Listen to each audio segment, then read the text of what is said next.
بسم اللہ الرحمن الرحیم اذا جاء نصر اللہ والفتح۔ یہ سورۃ النصر کہلاتی ہے جو مدینہ منورہ میں نازل ہوئی فتح مکہ سے پہلے۔ فتح مکہ ہم جانتے ہیں کہ سن ہجری 8 میں ہوا ہے، اور اس صورت میں یہ بتایا گیا کہ اذا جاء نصر اللہ والفتح،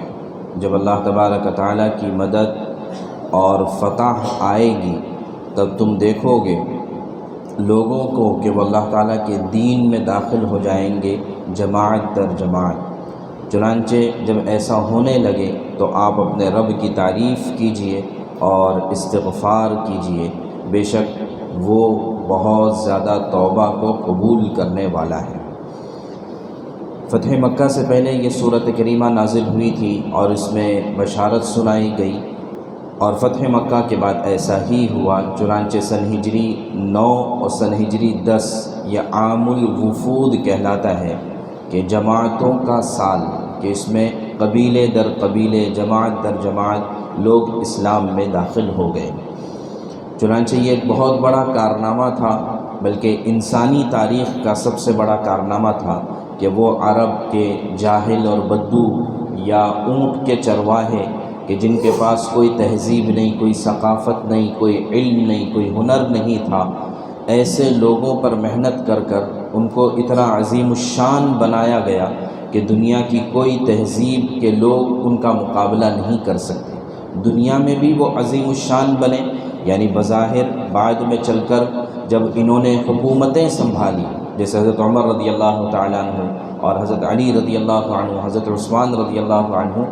تو ان لوگوں نے جب حکومتیں سنبھالی تو آج تک کے لیے ان کی حکومتوں کا سنبھالنا نمونہ بن گیا کہ ان جیسی خلافت اور ان جیسی حکومت آج تک کوئی نہیں کر سکا۔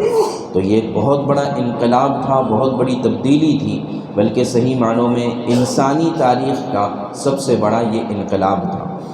تو اس پر کہا جا رہا ہے کہ جب ایسا ہونے لگے تو اے نبی پاک صلی اللہ علیہ وسلم، آپ کو 2 کام کرنا ہے۔ ایک یہ کہ جو کچھ اچھائیاں ہوئی ہیں اس پر اللہ کی تعریف کرنا ہے۔ حالانکہ بظاہر 23 سال کی قربانی اللہ کے نبی صلی اللہ علیہ وسلم کی لگی ہے، لیکن جب کوئی اچھا کام ہو جائے تو اس کو اپنی طرف منسوب نہیں کرنا چاہیے، یہ اللہ کی تعریف اور اللہ کی مدد سمجھنا چاہیے۔ یہی بات ہمیں ابراہیم علیہ السلام کے قصے میں بھی ملتی ہے، پہلے پارے میں جو گزرا، کہ کعبۃ اللہ کی تعمیر جیسا بڑا کام انجام دیا، لیکن کہہ رہے ہیں ربنا تقبل منا، اے اللہ قابل قبول نہیں ہے لیکن تو اپنے فضل سے قبول کر دے۔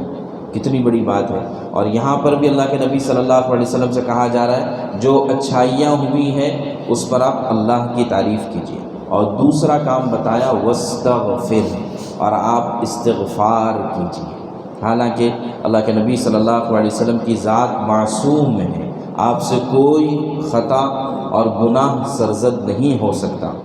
اور اگر بھول چوک بھی ہو جائے چھوٹی موٹی تو اس کو سورہ فتح میں بتایا گیا کہ ہم نے آپ کے اگلے پچھلے سارے معاف کر دیے۔ پھر بھی حضور پاک صلی اللہ علیہ وسلم سے کہا جا رہا ہے کہ آپ استغفار کیجیے۔ تو اس میں حقیقت میں حضور پاک صلی اللہ علیہ وسلم کو خطاب کر کے امت کو پیغام دینا مقصود ہے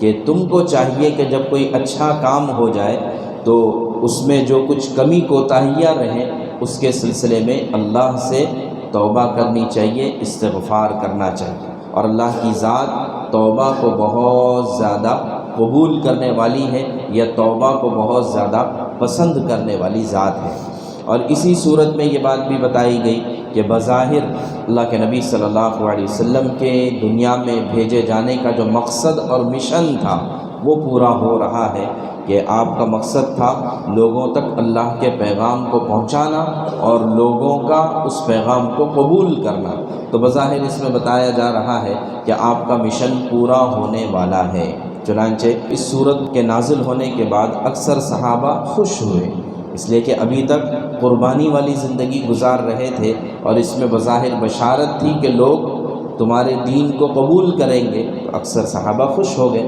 لیکن حضرت عباس رضی اللہ عنہ، یا بعض روایتوں میں حضرت ابو بکر صدیق رضی اللہ عنہ، یہ